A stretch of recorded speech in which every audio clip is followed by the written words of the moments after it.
नाजरीन, सबसे पहले हमारे चैनल को सब्सक्राइब कीजिए और साथ में मौजूद बेल आइकॉन को दबाकर नई अपडेट्स को ऑन कर लीजिए। अस्सलामु अलैकुम सामाइन, आज एक बहुत ही प्यारी स्टोरी आपसे शेयर करने जा रही हूँ, जिसे सुनकर आपको बहुत ही अच्छा महसूस होगा और क्या पता इस स्टोरी को सुनकर आप में से बहुत से लोग अपनी रहनुमाई हासिल कर सके।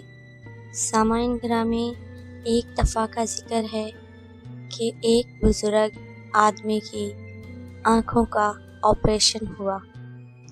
डॉक्टर ने एहतियात और परहेज़ बताए और साथ में ये भी कहा कि अगले मुआयने तक नमाज में झुकने से परहेज़ करें या फिर इशारे से नमाज पढ़ लें। घर आ जाने के बाद उस बुज़ुर्ग ने खाना पीना कम कर दिया। उसके घर वालों को परेशानी होने लगी।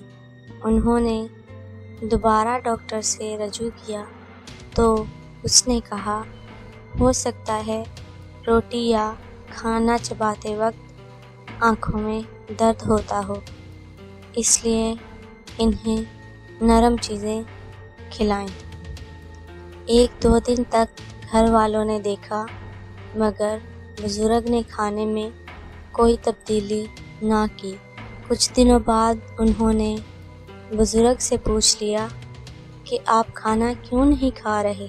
डॉक्टर ने तो सजदा करने से मना किया था, ना कि खाना खाने से। तो बुज़ुर्ग ने बड़े ही अफसोस के साथ जवाब दिया कि जिसको सजदा नहीं कर सकता उसका रिज़्क़ खाते हुए मुझे शर्म आती है। उम्मीद करती हूँ सामाइन वीडियो आपको पसंद आएगी। वीडियो को पसंद आने की सूरत में लाइक और शेयर करें। अपनी अगली वीडियो के साथ फिर हाज़िर होंगे। तब तक अपने साथ दूसरों का ढेरों सारा ख्याल रखिएगा। हमें अपनी दुआओं में याद रखिएगा। अल्लाह हाफ़िज़।